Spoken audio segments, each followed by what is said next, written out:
النهارده معادنا مع اكتر عربية مميزة وجميلة في السوق المصري، وفي نفس الوقت هي اكتر عربية ممكن تتسرق منك. اهلا بيك يا رفيق مع كيا سيراتو كي 3 او كيا سيراتو الشكل الجديد كما يسميها البعض. اكتر عربية بتتباع من سنة 2013 وحتى وقتنا الحالي في سنة 2024. حرفيا دي اكتر عربية بتتباع بعد موبايلات سامسونج، والعربية دي كانت هي السبب القوي والوحيد في اهتزاز عرش هيونداي الانترا المنافس الاقوى والوحيد لكيا كي 3. الكيا الكي 3 هي الاكثر انتشارا في مصر، وده بسبب انه 50% من العربيات الموجودة حاليا في مصر هي بتيجي من الخارج على نظام ذوي الاحتياجات الخاصة او ما يسميها البعض بالعربيات المعاقين. بتنزل الكي 3 في مصر بمحرك 1600 سي سي بيخرج 130 حصان على ناقل حركة او على فتيس 6 سرعات. بتنزل الكي 3 بفرامل اي بي اس واي بي دي وايرباجات، لكن للاسف صاجها ضعيف جدا،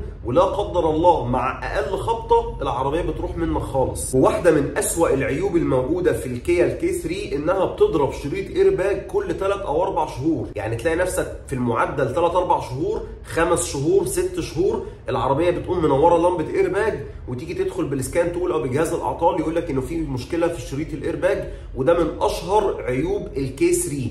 وتقريبا سعر الشريطه حاليا بيتراوح ما بين 800 ل 1000 جنيه، ودي الهاي كوبي مش الاوريجينال كمان. العربيه تصميمها واسع جدا من جوه، ومساحتها الداخليه بجد انا بسميها ملعب خماسي متنقل معاك. الشنطه الخلفيه بتاعتها مساحتها فعلا واسعه، لكن مشكله العربيه دي بمجرد التحميل فيها بتلاقي بطنها لزقت في الارض، فادي دقني ان عرفت تتحرك بيها خطوه واحده. العربيه دي واطيه جدا يا رفيق، يعني حتى لو انت راكبها لوحدك هتلاقي نفسك برضو على بعض المطبات لازم تعرض العربيه على المطب علشان ما تتحكش منك. وبرضو زي ما قلت هي اكتر عربيه بتتسرق منك. المحرك بتاعها اعتمادي جدا ومفيش منه مشاكل قويه، اللهم الا انها كل وقت والتاني بتضرب مباين، بتجيب بوجيهات بسرعه قوي، خصوصا في المحركات الجي دي اي او اللي بتعمل بنظام الحقن المباشر.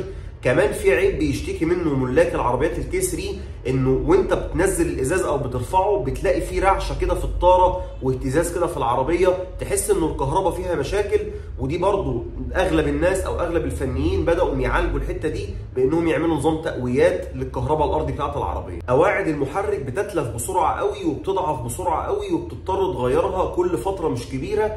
كمان بوابه الهواء لازم تحافظ على تنظيفها بشكل دوري، لانه مع الوقت لما بيتكون فيها اتساخات بتلاقي مؤشر الار بي ام مش مستقر معاك، وطبعا لازم تعمل تكويد للبوابه بعد تنظيفها. ولكن ما نقدرش نقول ان المشاكل دي مشاكل تعيب الموتور، بالعكس مشاكل كلها عاديه وبسيطه، وانا مش شايف فيها اي تعقيدات. يعني الصالون الداخلي بتاع العربيه دي قد ما هو شيك جدا وتفاصيله حلوه جدا، الا ان خاماته رديئه جدا والبلاستيك مليك من كل حته، وبتسمع صوت طقطقه من كل مكان مع اي نقره او اي مطب. فالمشكله في الصالون قد ما هو شيك قد ما هو ضعيف. العربيه دي من بره شيك جدا جدا، انسيابيتها حلوه قوي، جسمها شيك جدا، طقم الجنط بتاعها حلو قوي. بص مجملا انا بعشق العربيه دي في تفاصيلها الخارجيه. العربيه دي كتجربه قياده على الطريق ثابته لحد 140 150، بعد كده العربيه دي مش بتاعتك نهائي. استهلاك البنزين في الكي 3 مش افضل حاجه، يعني ما اقدرش اقول عليها انها اقتصاديه، وما اقدرش اقول عليها انها سفاحه بنزين. يعني اوقات هتلاقي العربيه بتستهلك معاك بنزين اوفر قوي، واوقات هتلاقيها اقتصاديه قوي، لكن طبعا جوه البلد سفاحه بنزين ده لا خلاف ولا جدال عليه. صيانات الكي 3 سريعه وسهله وبسيطه، وقطع غيارها موجوده في كل مكان، حتى لدرجه انهم بيوصفوا ان قطع الغيار ممكن تلاقيها في السوبر ماركت اللي تحت بيتكم. تكييف الكي 3 ممتاز ممتاز ممتاز وقوي جدا، ومع ارتفاع درجات الحراره مهما وصلت درجات الحراره التكييف هيسد معاك ومش هتحس معاه باي تقصير. وبس كده، اتمنى ما اكونش طولت عليك. سلام عليكم.